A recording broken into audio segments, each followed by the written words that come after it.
Paz do Senhor a todos. Mais uma vez, nós estamos dando início à nossa escola bíblica. Infelizmente, ainda não podemos estar aqui, né, no culto físico, mas felizmente a gente tem essa oportunidade de estarmos conectados, né, pela internet. Então, que os irmãos possam estar ainda continuando assistindo aos cultos, né, cultuando a Deus e aprendendo mais do Senhor, né, pelas aulas das escolas bíblicas. E pelos cultos também, né? E essa escola bíblica seria da divisão dos homens e mulheres. Então, cada um assista ao seu e aprenda mais do Senhor. E eu rogo a Deus e oro a Deus, né, tenho pedido muito a Deus, orado muito a Deus por cada um de vocês, por nós, para que Deus esteja sempre nos ajudando, né, nos livrando, claro, mas também nos ajudando espiritualmente a estarmos fortes e sempre focado no que é importante, que é o Senhor. Então, irmãos, eu gostaria que a gente de ler, né, no caso, um texto que está em 2 Tessalonicenses, capítulo 2, a partir do versículo 13, que diz assim: Mas devemos sempre dar graças a Deus por vocês, irmãos amados pelo Senhor, porque Deus os escolheu desde o princípio para a salvação, pela santificação do Espírito e fé na verdade. Foi para isso que também Deus os chamou, mediante o nosso Evangelho, para que vocês alcancem a glória do nosso Senhor Jesus Cristo. Assim, pois, irmãos, fiquem firmes e guardem as tradições que lhes foram ensinadas, seja por palavra, seja por carta nossa. Essa carta de Paulo, a segunda carta de Paulo aos Tessalonicenses, ele reforçou algo que ele já vinha ensinando na primeira carta, onde ele falava sobre a segunda vinda de Cristo, falava também sobre a tribulação, os princípios da tribulação, sobre a questão pós-morte, daqueles que morriam em Cristo, e sobre a questão das falsas profecias, dos falsos ensinamentos.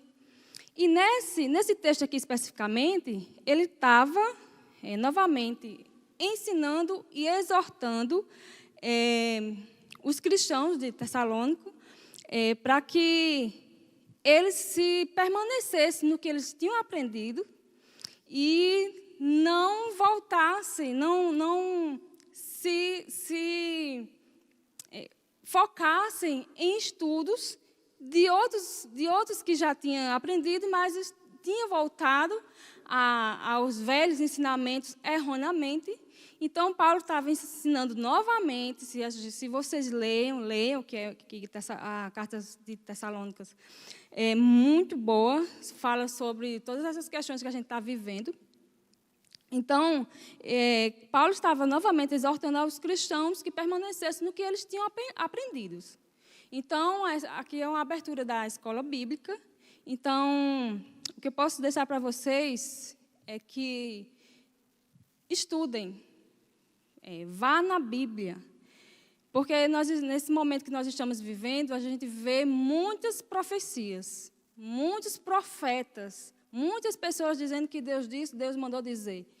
E se a gente for olhar pela Bíblia, Deus nos deixou exatamente aquilo que Ele queria que a gente soubesse. Então, o que for além do que está na Bíblia sobre a vinda de Cristo, sobre aquilo que precede a vinda de Cristo, é meramente especulações ou falsas profecias. Então, para a gente entender e para a gente ficar mais fortalecido no que Deus tem para nós, a gente tem que ir para a Bíblia, para a palavra. Então, o que Deus lá já falou sobre essa questão? O que você já foi ensinado? O que você já aprendeu no decorrer da sua vida cristã sobre isso? O que tanto a palavra como a escola bíblica, ou o que seja, já passou para vocês sobre a segunda vinda de Cristo, sobre a questão da tribulação, todo esse assunto que foi que você já aprendeu. E o que você já aprendeu, principalmente aqui na igreja, fica com isso. Não vá focar nessas falsas profecias, não vá ficar nervoso, ansioso, porque o que você já aprendeu é o que é. E se você tem alguma dúvida, ou procure alguém de confiança, ou pastor, ou quem quer que seja, ou vá para a palavra de Deus, que isso é o que vai lhe fortalecer, para que você consiga viver, passar por essas situações bem e firmes, focado no Senhor. Então, aqui era o que Paulo estava dizendo para os cristãos daquela época, né, para que eles não continuassem, né, no que ele tinha aprendido do Evangelho, da palavra de Deus. E não esquecesse das tradições que ele já tinha ensinado. Então, da mesma forma, esse texto eu posso ler de novo, ou a gente pode ler trazendo para nós, não da forma que Paulo escreveu para eles, mas a gente pode dizer assim, eu posso dizer assim: mas devemos dar graças a Deus por nós, irmãos, ou vocês, irmãos amados, pelo Senhor, porque Deus os escolheu desde o princípio para a salvação, pela santificação do Espírito e fé na verdade. Foi para isso que também Deus os chamou, mediante o nosso Evangelho, para que nós alcancemos a glória de nosso Senhor Jesus Cristo. Assim, pois, irmãos, fiquem firmes na palavra do Senhor, na verdadeira palavra do Senhor, e não caiam nas profecias erroneamente que a gente tem ouvido, tenha recebido tanto nas redes sociais, e guardem as tradições, guardem a verdadeira palavra de Deus, guardem aquilo que a gente já foi ensinado, já foi passado para a gente, aquilo que a gente aprendeu da palavra de Deus, e aqui na escola bíblica, e que a gente continua, né, fortalecidos para passar, né, esses momentos difíceis. E continuem assistindo os vídeos, não só da escola bíblica, mas de todos os cultos, e para que a gente possa passar por esses momentos fortalecidos na palavra de Deus e firmes e fortes. Então, eu gostaria de fazer uma oração para nós, por nossas vidas e por todos aqueles que estejam necessitando, né, dessa oração, que não são poucos nesse momento. Então, vamos orar. Maravilhoso Deus e Pai, em nome de Jesus, eu oro a Ti, Senhor, te agradecendo primeiramente, Senhor, por tudo que o Senhor já nos fez, por toda a segurança que a gente tem em Ti, por tudo que a gente aprendeu. Sabemos que o Senhor tem nos guardado, tem nos colocado, Senhor, fortes, Senhor, para passar por essa situação difícil que nós estamos vivendo. Sabemos que muitas coisas não é fácil, estar em casa, longe dos irmãos, longe dos cultos, mas Deus tem nos fortalecido e tem nos dado a paz que vem dEle. Então, Pai, em nome de Jesus, abençoa cada um dos nossos irmãos, que eles continuem focados na Tua palavra, Senhor, e que não olhe para nenhum lado, nem o outro, mas que olhe para Ti, Senhor, que é isso que é o mais importante. Como Tua palavra diz, ainda que a gente pensou em orar, aquilo que a gente pensou em pedir, o Senhor já tem respondido. Então, Pai, em nome de Jesus, mais uma vez eu peço por cada um dos meus irmãos, pela nossa cidade, bairros, amigos, meu Deus, vem livrando-os de todo esse mal, Senhor, de todas essas coisas ruins que têm acontecido, mas principalmente, Senhor, vem fortalecendo espiritualmente cada um. Desde já eu te agradeço por tudo, em nome de Jesus, amém e amém. Aleluia. Louvado seja o nome do Senhor.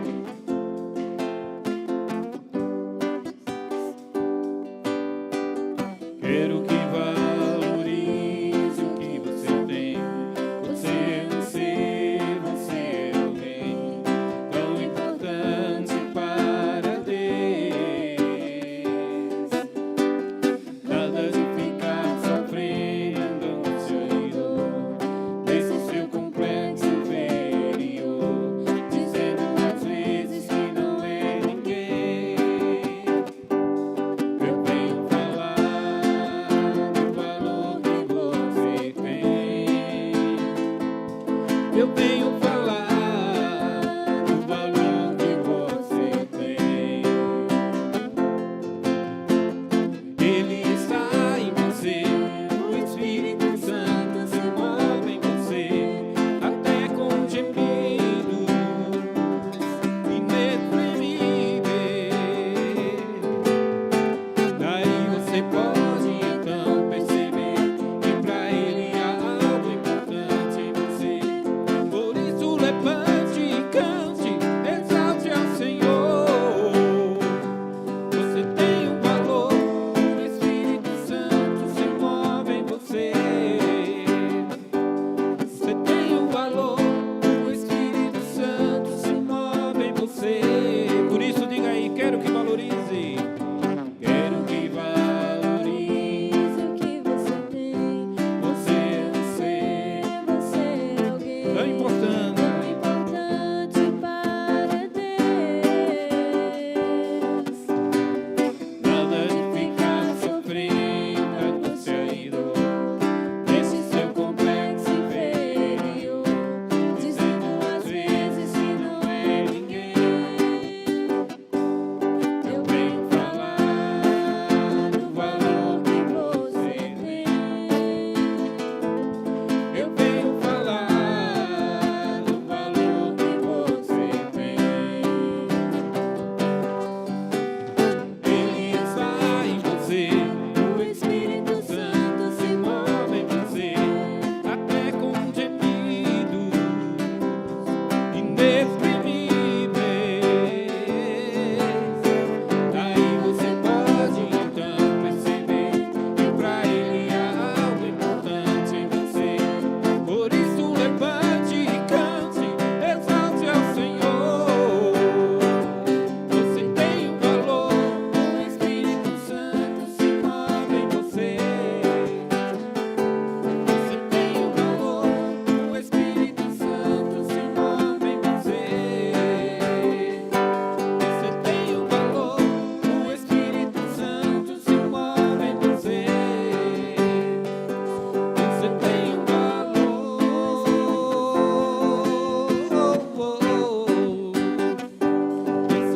um valor.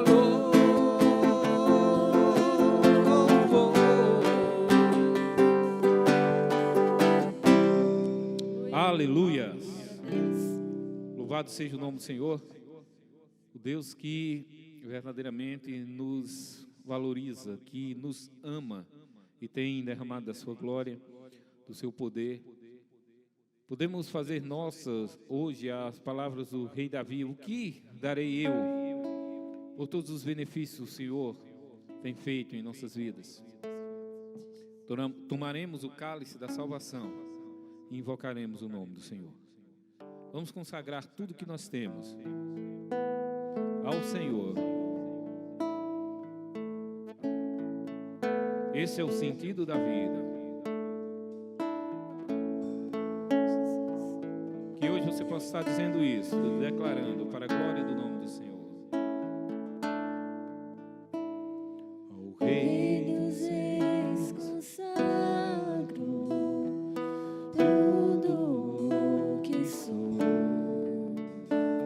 de gratos louvores transborda o meu coração.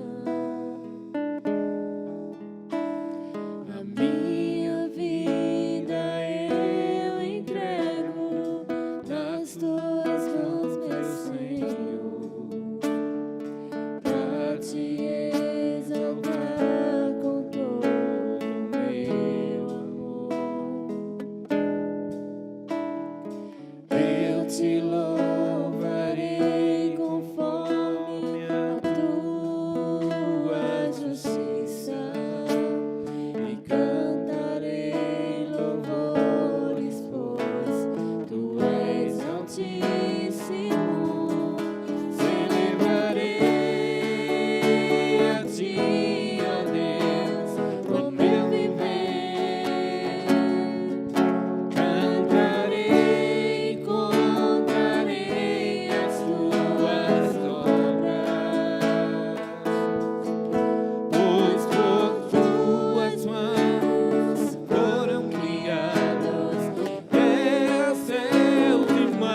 presença.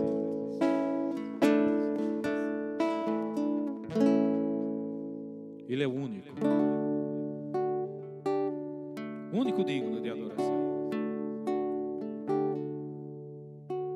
O único que é digno de receber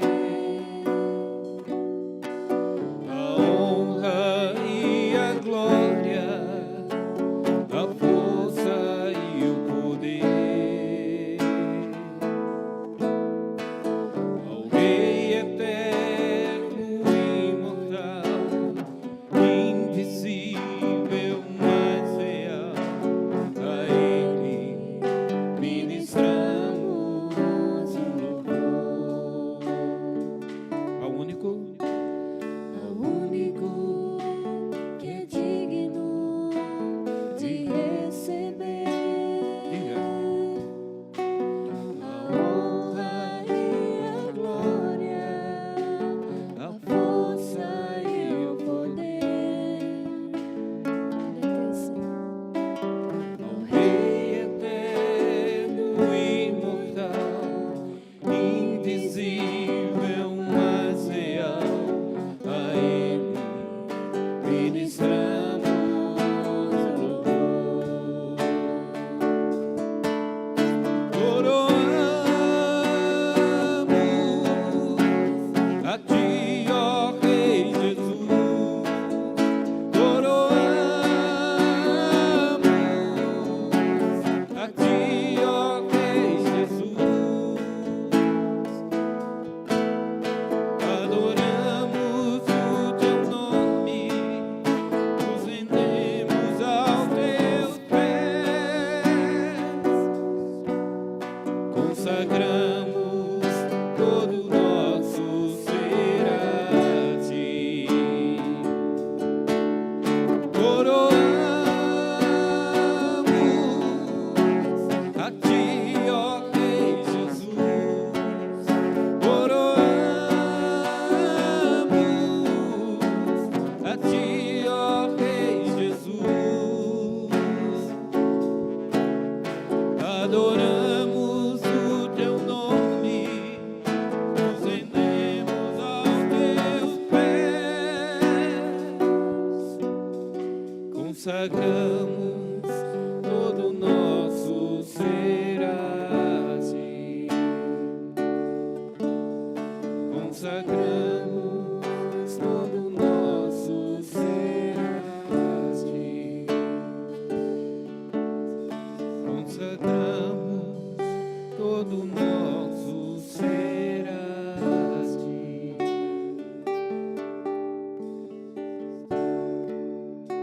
Que seja o desejo e a realidade das nossas vidas. Amém. A graça e a paz do Senhor para toda a igreja, né? Principalmente, em especial para as mulheres que estão junto comigo esta manhã, mais uma manhã de escola bíblica de forma diferente, mas não sem a palavra e sem a presença de Deus, né? Que é o mais importante. Nesta manhã, nós vamos juntas estudar a palavra no livro de Provérbios. O livro de Provérbios é um livro bastante interessante. Muita gente acha que só Salomão escreveu os Provérbios, mas outros homens também escreveram o livro de Provérbios. E o livro de Provérbios, um dos principais assuntos do livro de Provérbios é ensinar sabedoria ao povo de Deus. E essa sabedoria está fundamentada no temor do Senhor, no temor ao Senhor, no temor para que esse temor, esse respeito, essas instruções sejam aplicadas na nossa vida cotidiana, nas coisas que nos acontecem durante toda a nossa vida, conselhos para pais, para filhos, conselho para homens, conselhos que vão nos acompanhar durante toda a nossa vida cristã. Se você já teve a curiosidade de ler alguma vez Provérbios, né? eu acredito que, pelo menos, Provérbios 31, você vai ver que é um conselho, né, de um tipo de mulher. Qual é? Então, todos os 31 capítulos de Provérbios tratam desses assuntos cotidianos. Por que eu escolhi esse livro, né? E nós vamos mais à frente, eu vou lhe dizer qual capítulo você vai abrir sua Bíblia. Mas, para os nossos dias, nós precisamos de conselhos práticos para uma vida, né, totalmente diferente de tudo que a gente viveu. Nossos pais, nem nossos avós e nem nossos bisavós passaram por uma situação parecida, né? A situação mais parecida com essa que teve foi a gripe espanhola, que foi no século passado, então, que também as pessoas tiveram que ficar dentro de casa, fechadas, usarem máscaras, mas não chegou até nós. Nessa história não nos foi contada. E agora a gente passa por uma situação totalmente diferente de tudo que a gente já viveu, né? Então, hoje o livro de Provérbios, nós vamos entender algumas coisas que podem nos ajudar nesses dias. Nós vamos, antes, orar, e eu quero que você ore comigo, né, para que a palavra do Senhor chegue ao seu coração, que venha realmente a dar frutos. Senhor Deus e Pai, nós queremos te agradecer, Senhor, por este momento, juntos, Senhor Deus, com a Tua palavra. Ó Senhor, fala conosco, nos ajuda, Senhor, a viver um cristianismo, Senhor, de verdade. Não só de fachada, Senhor, não uma mera religiosidade, Senhor. Não nos deixa, Senhor, cair, Pai, na rotina, mas nos ensina, Senhor, nos incomoda a ler Tua palavra, a ter compromisso contigo. Nesta manhã, fala conosco. Teu Espírito Santo tem total liberdade, Senhor, para falar através da Tua palavra, Pai. Em nome de Jesus, amém. Bem, você vai abrir sua Bíblia no livro de Provérbios, capítulo 4. E nós vamos ler o verso 23. Provérbios 4, 23, diz assim: sobre tudo o que se deve guardar, guarda o coração, porque dele procedem as fontes da vida. Talvez na sua Bíblia não tenha dessa forma, tenha acima de tudo o que você deve guardar, seja o seu coração, porque deles procedem a vida. Pode ser que tenha de tudo o que se deve guardar e também pode ter sobre tudo o que deve guardar, né? Essas três versões que eu vi em outras Bíblias, as três versões nos falam sobre algo que é importante. Quando diz acima de tudo, sobre tudo, de tudo, é uma ordem com importância. Está nos mostrando que realmente tem importância, que é, aqui no texto, é guardar o nosso coração. E o que o texto continua dizendo é que guarda o coração, porque dele procedem as fontes da vida. Guardar o coração é algo que a gente escuta nos nossos cultos, nas pregações, né? Nos conselhos que pastor André e Cláudia sempre nos dão, por situações difíceis, né? A gente escuta muito, tente guardar seu coração, proteger seu coração, né? Mas, diante da Bíblia, o que significa isso? E nós vamos juntos, irmãos, responder a 3 questionamentos. O primeiro é, o que é guardar o coração? O segundo, como guardar o coração? E o terceiro, para que a gente tem que guardar o coração? Nós vamos ler esse versículo que parece tão simples, né? Já escutamos tantas vezes, mas o Senhor vai nos ajudar a tirar lições profundas disso. A primeira pergunta que é feita é, o que é guardar o coração? O coração é onde, nesse contexto aqui, não é o coração órgão. A gente já entende isso quando lê o texto, mas sim a sede dos nossos sentimentos. O que o autor aqui está dizendo é, sobretudo, acima de qualquer coisa, o que você tem que fazer é preservar os seus sentimentos. É você se guardar. Aquilo que realmente é importante é que você deve guardar e proteger seu coração. Então, a área dos sentimentos, nossos problemas, nossas dores, nossas alegrias, né? É onde o que a gente chama de alma, não é? A gente diz que nossa alma, né, nossa alma anseia, nossa alma precisa. Então, essa forma do coração, de guardar esses sentimentos, essa sede dos nossos sentimentos, é isso que o texto está dizendo. Então, a primeira pergunta, o que é guardar o coração, não é? E o coração, aqui nesse sentido, como eu disse, são os sentimentos. E o mais interessante é que a gente preserve o que mais importa. Amargura, tristeza, ansiedade. Você deve ter visto, ouvido ou está sentindo isso nesses dias, né? Uma vontade de sair de casa, de ter sua rotina totalmente de volta, de mandar os filhos para a escola, né? Muitas vezes os maridos estão trabalhando em casa, os pais, os irmãos, e aí você não tem mais aquela dinâmica que tinha, não é? Aí a gente vai ouvindo os noticiários e vai ficando cada dia mais ansiosa, porque cada vez aumenta mais o número de doentes, principalmente aqui, né? Na nossa localidade, em Campina Grande. Eu não sei onde você está agora, mas aqui a gente tem visto os casos aumentando e a gente vai escutando todo tipo de notícia, todo mundo de máscara no meio da rua, e isso vai criando, gerando, claro, uma ansiedade, né? Mas até que ponto isso nos é doentio? Até que ponto isso nos envenena? É claro que se preocupar é natural.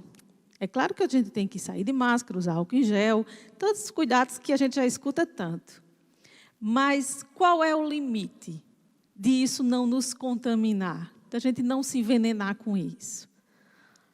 O limite é entender o que está acontecendo conosco, o que é que esse sentimento acontece, o que é que ele faz com a gente, o que é que ele nos promove. Ele tira meu sono, ele tira minha fome, ele aumenta a minha vontade de comer, ele me deixa impaciente, irritada, né? Ele perco minha paz por causa disso. Aí sim é a pergunta que a gente tem que fazer. Então, quando se diz o guardar, é proteger, se importe e cuide. Nossa segunda pergunta, né, é como guardar esse coração? Como é que a gente pode fazer isso? A resposta vai estar no Salmo 119, versículo 11. Salmo 119, 11, diz assim: guardo no coração as tuas palavras para não pecar contra ti. Então, como é que eu devo guardar meu coração? É ouvindo a palavra e guardando a palavra. É ela que, se estiver habitando dentro do meu coração, é ela que estiver sendo alimentada por mim, isso ninguém vai tirar da gente. Nenhuma ansiedade, nenhum medo será maior do que isso. A segunda forma de como você deve guardar o coração vai estar em Salmo 57, versículo 7, que diz assim: firme está o meu coração, ó Deus, o meu coração está firme, cantarei e entoarei louvores. Então, a outra forma de como a gente deve guardar o coração é ter certeza de que esse Deus cuida da gente, que eu estou firme. Senhor, eu continuo contigo, eu continuo crendo em Ti. E ter uma vida de adoração, né? No fim do versículo diz: cantarei e entoarei louvores. Isso nos mostra que nossa vida tem que ser uma vida de adoração. Se você não é da denominação Nazarena, você pode até não estar entendendo o que eu estou dizendo. Mas, para a nossa denominação, a Igreja do Nazareno entende que santidade tem a ver com adoração. Santidade e adoração andam juntos. Então, adorar a Deus não é simplesmente eu abrir a boca e cantar. Mas, aqui no texto diz: cantarei e entoarei louvores. Se eu canto, eu já estou falando. Então, o que é entoar? Não é? Então, eu cantarei e entoarei. Além de cantar, eu vou proclamar esses louvores. Outras pessoas ouvirão. Então, a segunda coisa de como você deve guardar o coração. A primeira é ter a palavra guardada no coração. Se alimentar dessa palavra. E a segunda, que a gente acabou de ler em Salmo 57, 7, é: meu coração está firme em Ti, Senhor, então eu vou Te adorar. O que vai mostrar ao mundo de que eu estou firme em Ti é porque eu vou ver uma vida de adoração. Uma vida que durante todo o meu dia vai ser para glorificar o nome do Senhor. A terceira pergunta que nós vamos responder é: para quê? Por que eu tenho que guardar meu coração? Né? Se eu tenho que guardar, como é que eu vou guardar? A gente já sabe. E para quê? Qual o sentido de eu guardar tudo isso dentro de mim? O que é que vai acontecer? Nós vamos ler agora, meus irmãos, Provérbios 4. Desculpa, Jeremias 32, 38, 40.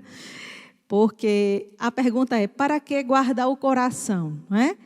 E em Provérbios 4, 23b diz: porque dele procedem as fontes da vida.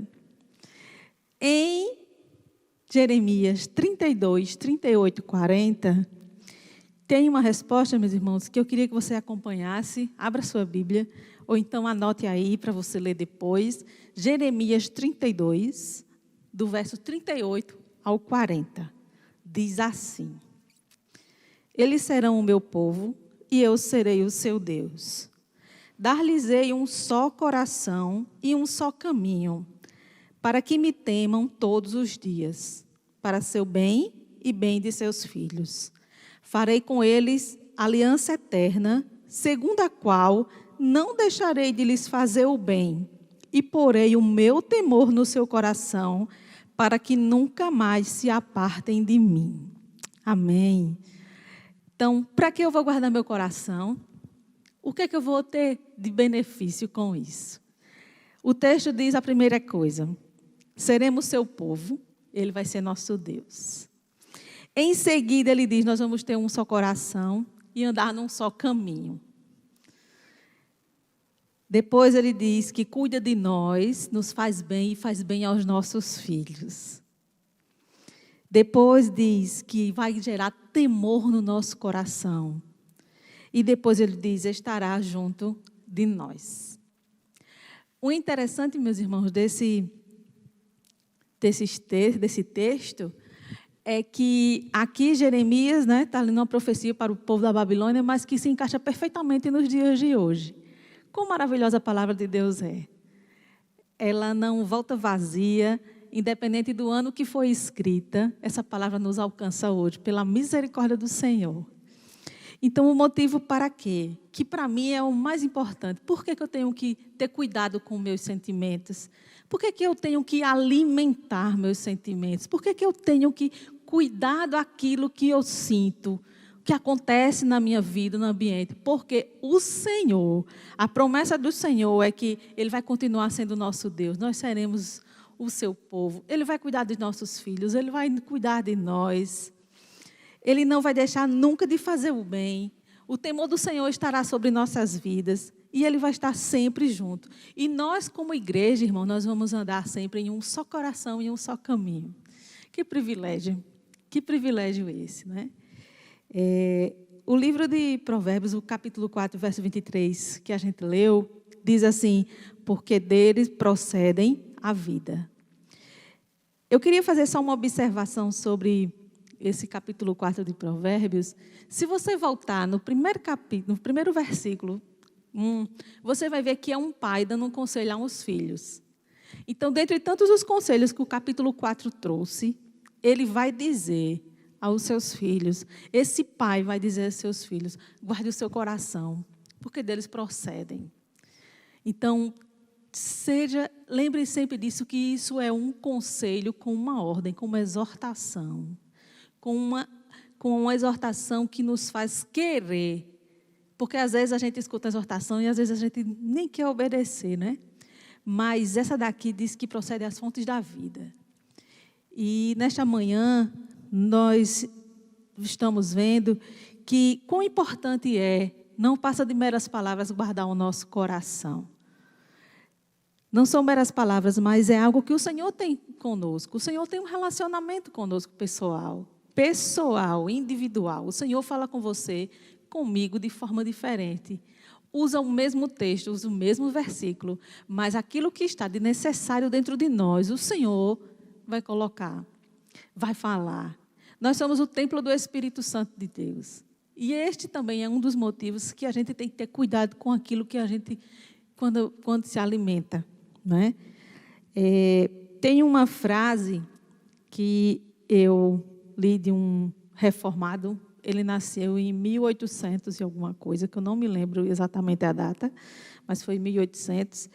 Ele disse assim: guardar e administrar corretamente o coração em todas as situações é a grande tarefa da vida de um cristão. Eu vou repetir. Guardar e administrar corretamente o coração em todas as situações é a grande tarefa da vida de um cristão. Sua grande tarefa é que o seu coração seja tão alimentado pela palavra de Deus, tão alimentado pela adoração, pela vida de adoração, que outras pessoas, quando olhar para você, vai dizer assim: como é que ela passa por essa situação tão difícil e não se desespera? Como é que ele sabe que não vai ter dinheiro no final do mês, nem o dinheiro todo, vai ter só metade, um terço, não sei, né? E continua crendo, continua adorando a Deus, vai sair de casa com um sorriso no rosto. Porque as situações, como disse John Flavel, têm que ser administradas corretamente no nosso coração. Mas porque o Senhor, não pense que pela nossa própria força nós vamos conseguir isso. Mas é o Espírito Santo de Deus que nos induz, que nos coloca no caminho, que nos faz aprender. Mas a única forma de aprender é lendo, é orando, é tendo um contato com o Senhor. Então, que nesta manhã a gente aprenda que administrar corretamente nosso coração vai nos livrar de muitos problemas. Lembre principalmente por que se deve guardar. Por que a gente tem que guardar? Porque o Senhor está conosco, Ele é nosso Deus, é nosso povo. Eu espero que nesta manhã, essa palavra alcance seu coração. E vocês, mulheres virtuosas da nossa igreja, vão lá no grupo do WhatsApp, né? Comentem aquilo que o Senhor falou de mais relevante durante esse texto, né? Depois do culto, ou hoje à tarde, domingo, não sei, uma hora que você puder, comente lá o que foi que o Senhor falou a mais no seu coração, o que foi que mais lhe chamou a atenção nesse estudo, né? Vamos dividir. Ou então, aqui no chat do YouTube também, se você quiser, comentar aquilo que o Senhor falou, né? Que o nosso coração esteja sempre guardado no Senhor.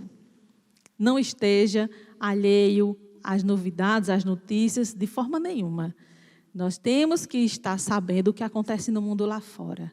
Mas isso não pode nos contaminar. Isso tem que vir para que o nome do Senhor seja engrandecido e a gente cresça espiritualmente. Então, eu espero que o Senhor aplique essa palavra aos nossos corações, né? Quer dizer que eu estou com saudade de todo mundo, né? Muita saudade dos cultos. Culto de domingo à noite passado, deu vontade de vir para a igreja adorar, né, junto com o grupo de louvor tua adoração.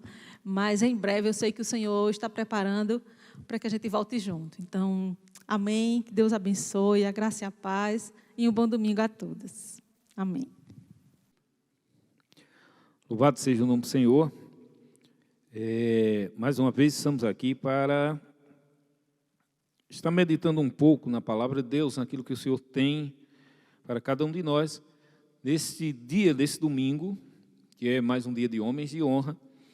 Mas como nós estamos já há alguns meses estudando dentro do livro de Marcos, nós vamos continuar, aproveitar e continuar essa temática dentro do livro de Marcos, e extrair hoje do capítulo 6 de Marcos, capítulo 6, do versículo 1 ao versículo 13, nós vamos extrair pelo menos algumas lições para a nossa vida, para que nós possamos a cada dia estar aprendendo mais e mais com a palavra do Senhor. Marcos capítulo 6, versículo 1, que nos diz o seguinte: Jesus saiu dali e foi para a sua cidade, acompanhado dos seus discípulos. Quando chegou o sábado, começou a ensinar na sinagoga, e muitos dos que o ouviam ficaram admirados. De onde lhe vêm essas coisas? Perguntavam eles. Que sabedoria é esta que lhe foi dada? E estes milagres que ele faz? Não é este o carpinteiro, filho de Maria, irmão de Tiago, José, Judas e Simão? Não estão aqui conosco as suas irmãs? E ficavam escandalizados por causa dele. Jesus lhes disse: só em sua própria terra, entre os seus parentes e em sua própria casa, é que o profeta não tem honra. E não pôde fazer ali nenhum milagre, exceto impor as mãos sobre alguns doentes e curá-los. E ficou admirado com a incredulidade deles.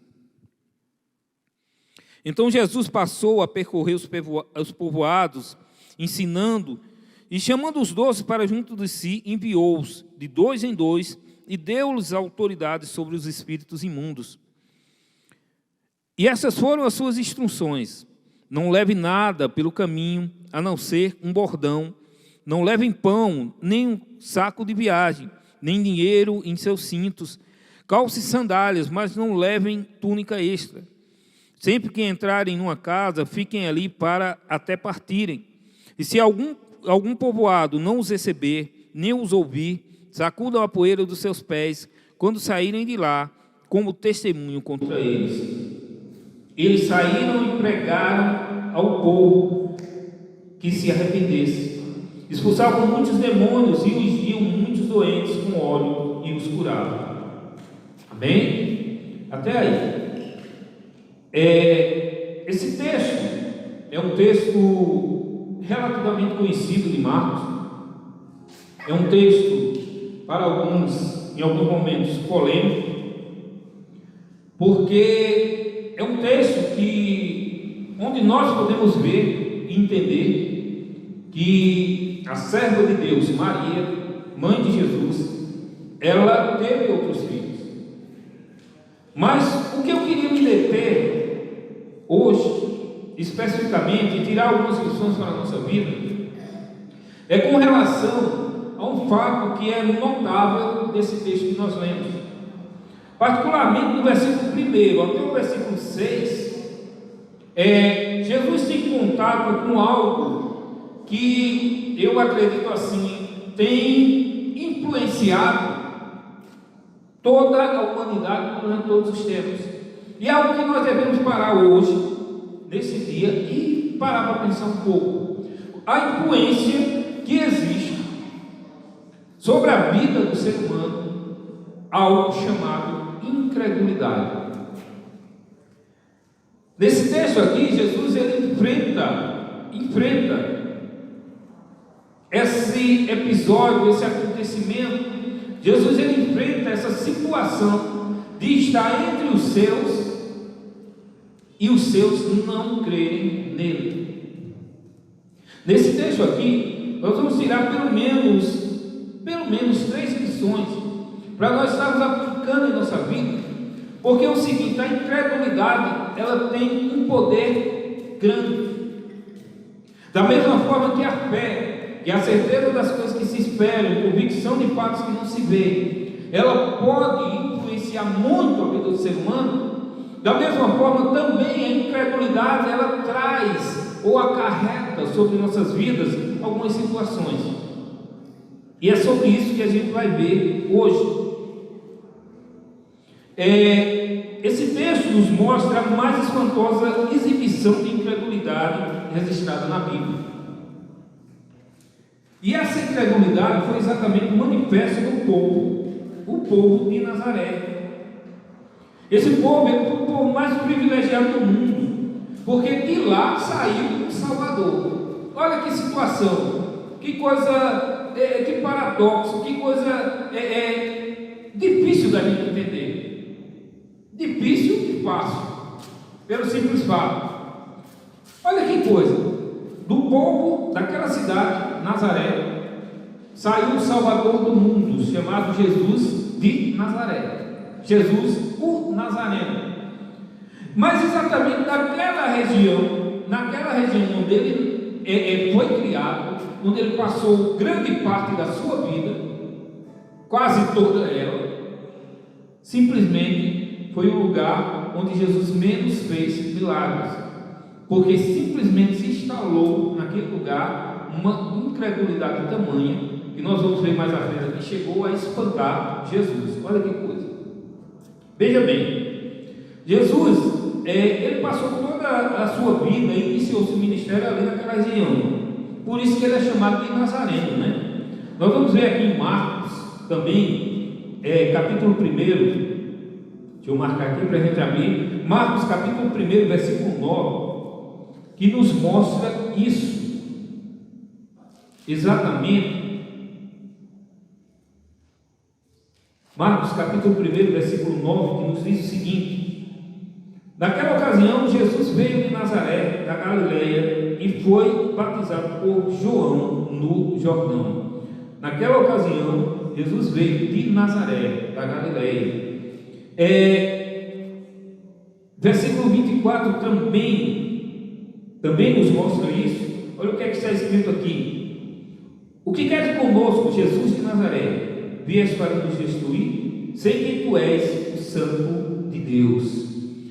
Em várias partes da Bíblia nós vamos encontrar esses textos comprovando que Jesus ele era nazareno, ele era daquela região. Por isso chamado Jesus de Nazaré, ou Jesus Nazareno, exatamente da região onde ele veio.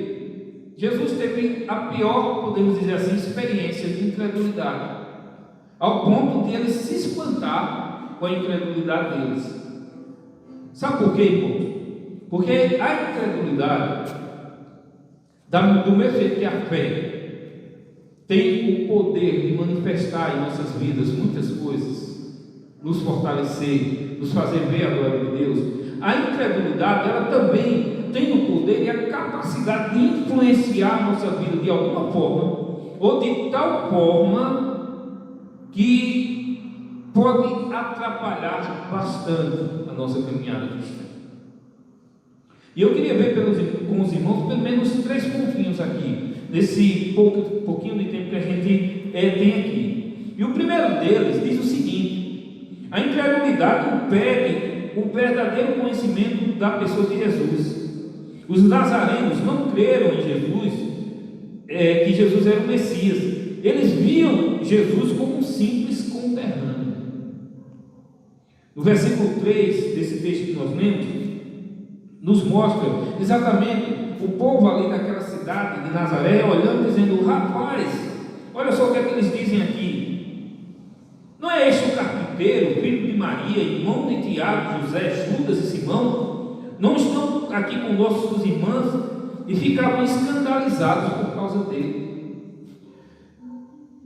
O povo lá de Nazaré, eles encaravam ou viam Jesus simplesmente como um conterrâneo.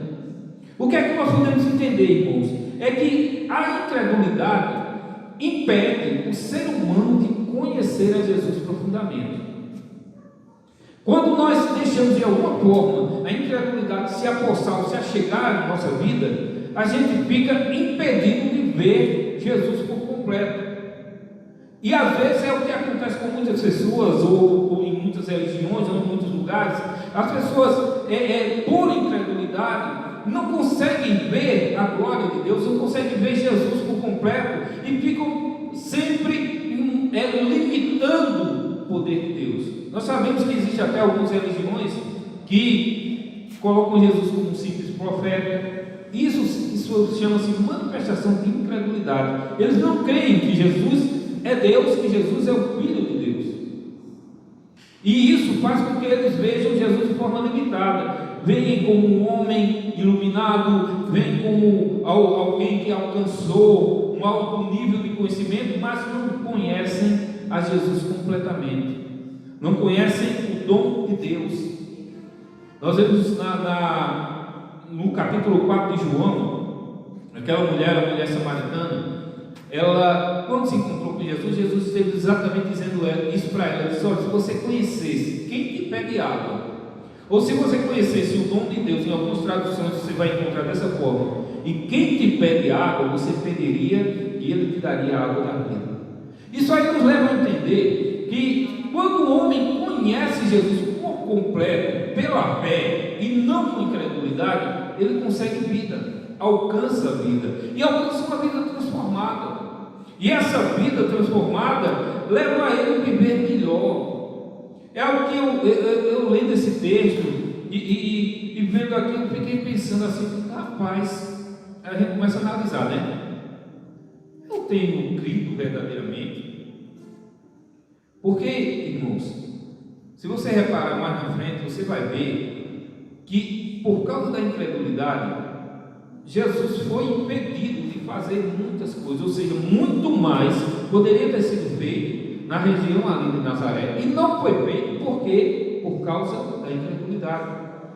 E eu fiquei pensando, né, primeiro, rapaz, será que eu estou crendo devidamente? Porque quando nós cremos devidamente, a nossa vida ela é transformada a cada dia, vai de glória em glória, e a gente vai cada dia mais se aprofundando e conhecendo mais a Jesus, e milagres acontecem. Então, Jesus ele sabia, ele sempre afirmava a sua natureza divina, mas aqueles que estavam lá ali ao seu redor não creram, tanto que ele chegou a dizer isso: olha, um profeta, ele não vai encontrar glória unicamente, não vai ser reconhecido entre os seus. Às vezes, alguns anos atrás, algum tempo atrás, eu falava assim, puxa, eu acho que o brasileiro tem algum tipo de síndrome, que ele não valoriza as suas coisas. Só que quando a gente lê um texto desse da Bíblia, a gente compreende que não é só o brasileiro, o ser humano, por causa do pecado e da incredulidade, ele tem uma tendência a valorizar mais o que é de fora, né? E não valorizar às vezes a pessoa que está ali perto, valorizar o irmão que está ao seu lado, valorizar aquela pessoa que está ali do seu lado, que é um homem de Deus, uma mulher de Deus, mas às vezes vocês admiram de fora. Você já ouviu falar, né? A grama do vizinho sempre faz verde, né? A gente tem essa tendência, mas quando a gente lê um texto desse da Bíblia, a gente tem que entender que a gente tem que abrir os olhos e viver pela fé, é também valorizar quem está perto, valorizar quem está perto, valorizar o que nós temos, valorizar e crer que algo de bom vai sair daquele que está perto de nós. É interessante, a gente lembra do que Filipe disse, né? Quando ele se encontrou com Jesus mais na frente, e um dos discípulos, e o Senhor Jesus, ele disse: puxa, porventura de Nazaré vai vir algo que preste? Olha que situação. Porque a gente vê que a incredulidade ela leva o ser humano a isso, a perder a capacidade de ver Jesus por completo. O segundo ponto que eu queria ver com os irmãos aqui é o seguinte, que diz assim também: a incredulidade impede o discernimento espiritual das Escrituras Sagradas. Jesus era o Messias prometido segundo a profecia de Isaías. Em Lucas 4, 16 a 21, daqui a pouco a gente lê, a gente vai ver isso aí. Mas os nazarenos não compreendiam isso. O entendimento deles importava o entendimento da Bíblia. A incredulidade obscurece o que é óbvio e valoriza o irrelevante. Olha que situação. A incredulidade impede o discernimento espiritual das Escrituras. Quando o homem não crê, ele não consegue ver o que está escrito na palavra de Deus. Em Lucas capítulo 4, versículos 16 a 21, vamos abrir bem rapidinho aqui, a gente vê, capítulo 4, versículos 16 a 21, diz o seguinte: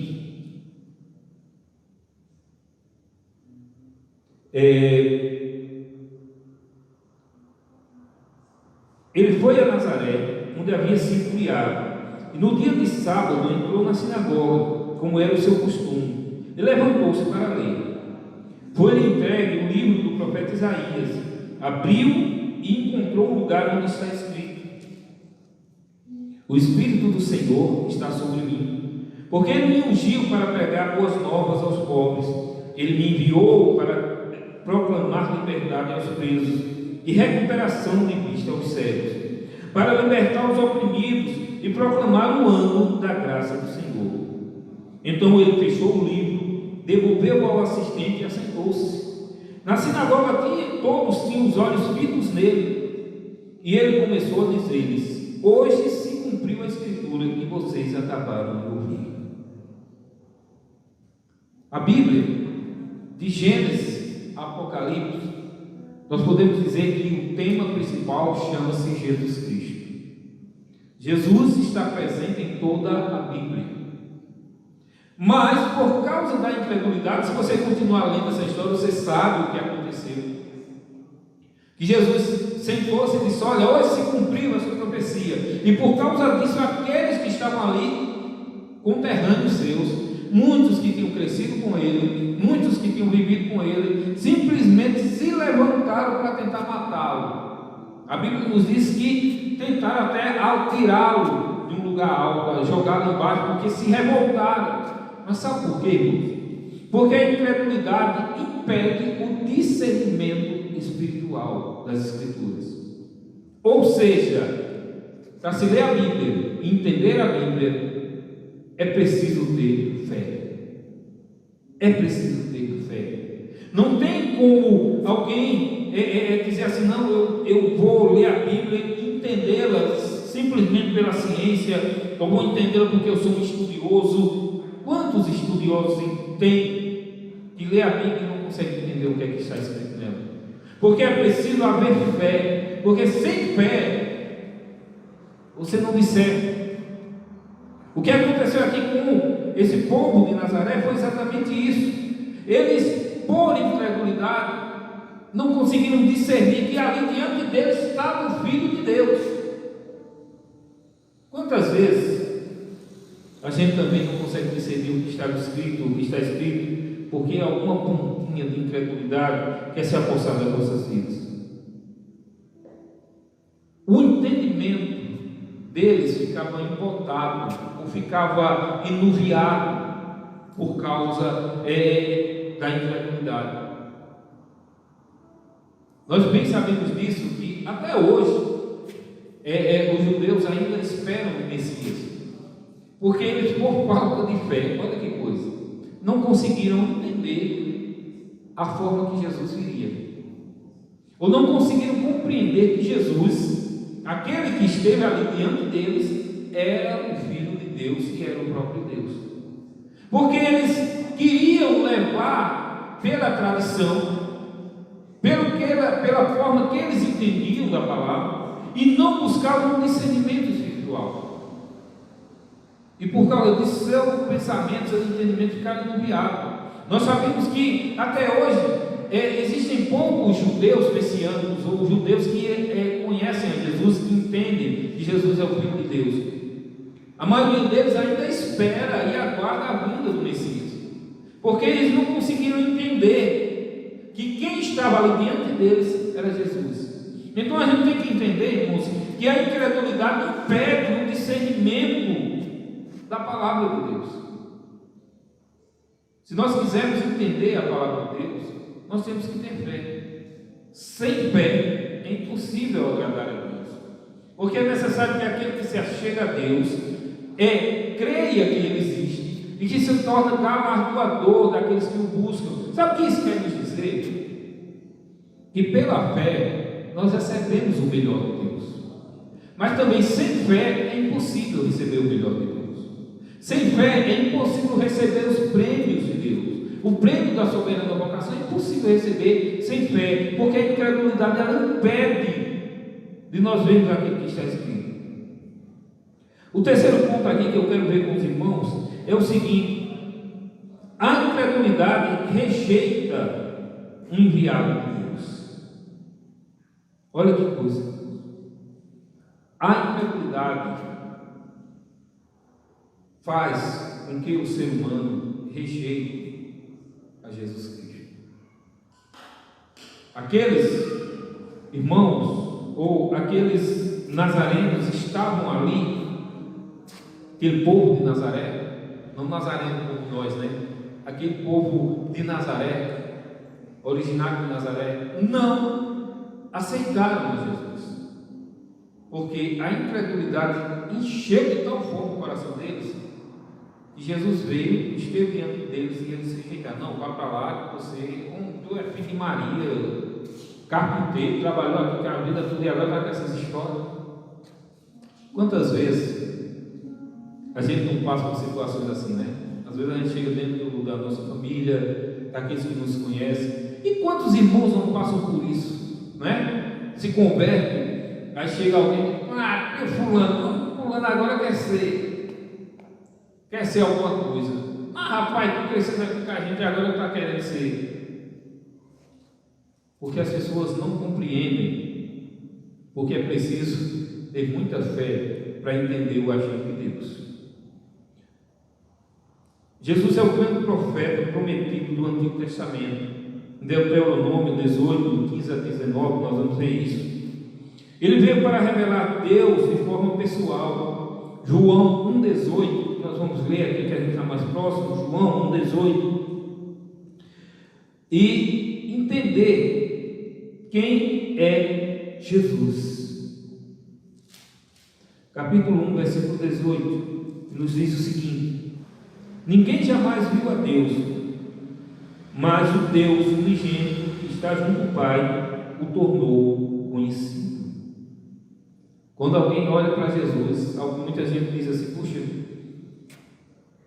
eu queria ver Deus. Os discípulos um dia chegaram e disseram isso para o próprio Jesus. Eu queria ver Deus. Jesus disse, eu estou aqui o tempo todo com vocês não me viram ainda. É o para a gente pensar hoje, irmãos. Será que às vezes as nossas atitudes não estão fazendo essa pergunta? Eu queria ver Deus. Jesus dizendo, eu estou o tempo todo agindo na tua vida e você não está vendo ainda. Ah, Deus, eu quero. E Deus dizendo, eu estou aqui perto de você, você não está vendo ainda. Eu estou agindo na sua vida. Eu ajo na sua vida há anos. Você encontrou comigo um dia. Eu ajo na tua vida há anos e você não me viu ainda. Jesus era um profeta prometido. E ele, quando se manifestou, trouxe com ele toda a glória de Deus para mostrar ao povo, aqueles que estavam ao seu redor. E o mais sério aqui, irmãos, um quarto pontinho aqui para a gente ver, é que a incredulidade, ela limita a manifestação do poder de Jesus. Jesus foi impedido de naquela região de Nazaré fazer mais milagres. Sabe por quê? Onde não há fé, não existem milagres. Isso me leva a pensar, uma vez eu conversando com uma pessoa, e a pessoa disse, rapaz, por que aqui hoje não acontece milagre mais como antigamente? Eu digo, acontece em alguns lugares. Porque para haver milagres é preciso haver fé. Para haver milagres é preciso haver fé. Onde não há fé, não existe milagres. Jesus se espantou com o povo daquela região,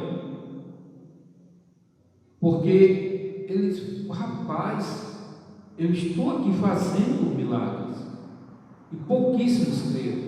Eu estou aqui fazendo milagre, mas esse povo não aceita, não está acreditando. Nunca vi incredulidade tal. Em outra parte da Bíblia, nós vamos ver assim, Jesus dizendo, olha que coisa, irmãos. Aqueles que estavam ali, vivendo com Jesus a vida toda, ao redor de Jesus, não tiveram fé. E a gente vai encontrar em outro lugar, Jesus olhando para uma mulher, dizendo, puxa, eu nunca vi, olha, andei com esses, podemos dizer assim, com esses religiosos, estou cercado aqui de fariseus, doutores da lei, tradicionalistas, estou aqui ao redor e nenhum tem fé como essa mulher, que chegou se humilhando diante do Senhor Jesus, porque queria algo do Senhor, chegou se humilhando diante dele, e Jesus disse, puxa, eu nunca vi fé, Israel, como essa aqui. Alguém de fora, de longe. E nós, nessa manhã dessa escola dominical, nós possamos pensar assim, Será que a minha fé, ela tem agradado a Deus? Será que a minha fé tem sido bastante para que milagres aconteçam? Será que minha falta de fé não é o que tem impedido muitas vezes de aqueles que estão ao meu redor se salvarem? Ou algo mais acontecer? Mais uma vez eu cito para os irmãos: sem fé é impossível agradar a Deus. Nós, dentro dessa experiência que Jesus teve aqui com os seus, em outra parte da Bíblia nós vamos ver que até os seus irmãos inicialmente não creram nele. Até os da sua própria casa não creram nele inicialmente. Nós vamos ver que aconteceu isso com Jesus, mas que não seja a nossa realidade. E mais que tudo, nesse tempo, nós possamos estar vivendo, buscando viver por fé. Eu tenho pensado bastante nesses dias. A gente está com um certo tempo, né, para pensar, relativamente, alguns, né, estão com um tempo para pensar. E eu tenho pensado nisso. Mais que tudo, a gente está vivendo um tempo de viver por fé. Porque sem fé, a vida perde o sentido. A gente perde o rumo, perde o caminho, perde tudo. Sem fé em Deus, sem acreditar em Jesus Cristo, os milagres não acontecem. A gente perde a visão, a gente não discerne, a gente não consegue entender quem é Jesus. Então, que nessa manhã nós estejamos refletindo e buscando em Deus a fé. Deus, eu preciso ter mais fé. Eu quero te agradar. E a melhor forma para agradar a Deus, você já se perguntou o que é que eu faço para agradar a Deus? Tenha fé, porque sem fé é impossível agradar a Ele. Amém? E o Espírito Santo edifica a nossa vida. E a palavra de Deus edifique mais e mais a nossa vida. E cada palavra falada hoje edifique mais e mais a nossa vida, para a glória do nome do Senhor.